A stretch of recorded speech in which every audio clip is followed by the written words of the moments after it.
श्री स्वामी समर्थ. मित्रांनो, आयुष्यात कधीकधी अशी वेळ येते की आपल्याला चहूबाजूंनी संकटांनी घेरलेलं असतं. मन अस्वस्थ असतं, मार्ग सापडत नाही आणि आपण पूर्णपणे खचून जातो. अशा कठीण प्रसंगात जेव्हा मदतीचा कोणताही हात दिसत नाही, तेव्हा एकच आवाज आपल्या कानात घुमतो, भिवू नकोस, मी तुझ्या पाठीशी आहे. हे शब्द केवळ सांत्वन नाहीत, तर ते साक्षात परब्रह्म श्री स्वामी समर्थांचे आपल्याला दिलेले अभयदान आहे. आणि हे अभयदान ज्या मंत्रात गुंफले आहे तो म्हणजे श्री स्वामी समर्थ तारक मंत्र. हा मंत्र केवळ शब्दांचा समूह नसून ती एक दैवी ऊर्जा आहे, जी अशक्य गोष्टींनाही शक्य करण्याची ताकद ठेवते. आजच्या या विशेष व्हिडिओमध्ये आपण पाहणार आहोत की तारक मंत्रांचे विशेष काय महत्त्व आहे, तो कोणी रचला आणि म्हणण्याची प्रभावी वेळ कोणती.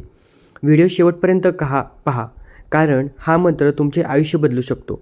तुम्ही जर स्वामी समर्थांचे खरे भक्त असाल तर ह्या व्हिडिओला लाईक नक्की कराल आणि चॅनलला नक्की सबस्क्राईब कराल. तर आपण जाणून घेऊया तारक मंत्राची निर्मिती आणि अर्थ. तारक मंत्राची रचना अतिशय साधी पण अर्थपूर्ण आहे. हा मंत्र आपल्याला आठवण करून देतो की आपण एकटे आहोत.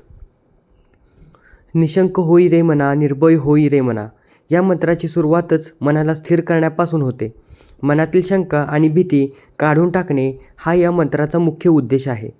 मंत्रातील ही ओळ आपल्याला सांगते की जेव्हा आपण मानवी प्रयत्न थकतात तेव्हा स्वामींची शक्ती कार्य करू लागते.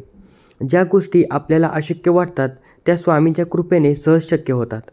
हा मंत्र आपल्याला पूर्णपणे स्वामींच्या चरणी समर्पित व्हायला शिकवतो. जेव्हा आपण म्हणतो की तूच सर्वस्व आहे, तेव्हा स्वामी आपल्या जीवनाची सर्व जबाबदारी स्वीकारतात. तर आपण जाणून घेऊया तारक मंत्राचे आध्यात्मिक महत्त्व. तारक मंत्राला तारक का म्हणतात? कारण तो आपल्याला संकटातून तारून नेतो. आजच्या धावपळीच्या जीवनात तणाव आणि चिंता सामान्य झाली आहे.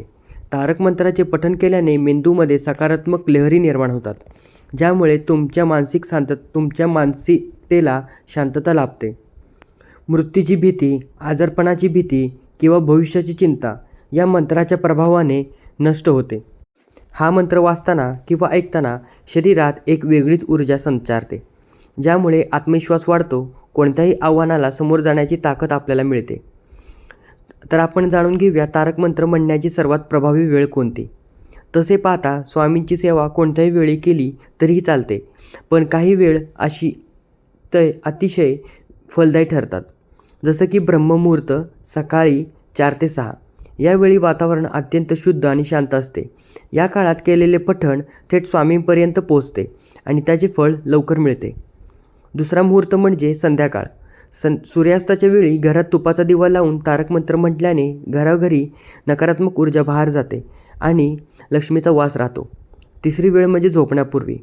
रात्री झोपण्यापूर्वी तारक मंत्र म्हटल्याने मन शांत होते आणि वाईट स्वप्ने पडत नाहीत. झोपेतही स्वामी समर्थ आपले रक्षण करतात, ही भावना मनात राहते. चौथी म्हणजे संकटाच्या वेळी.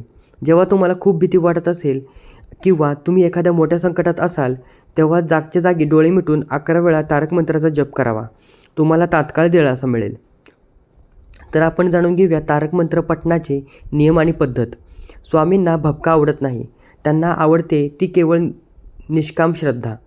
तरीही काही गोष्टी पाळल्यास अधिक लाभ होतो. पहिली म्हणजे स्वच्छता. शक्य असल्यास आंघोळ करून किंवा हातपाय स्वच्छ धुवून आसन लावून बसावे. दुसरी म्हणजे एकाग्रता. मंत्र वाचताना त्याचे शब्द स्पष्ट असावेत आणि लक्ष स्वामींच्या फोटोकडे किंवा मूर्तीकडे असावे. तिसरी म्हणजे माळ. जर तुम्हाला जप करायचा असेल तर तुळशीच्या माळ किंवा रुद्राक्षाच्या माळेवर जप करू शकता. नित्यसेवेत किमान 1 किंवा 3 वेळा तारक मंत्र पठण करावे.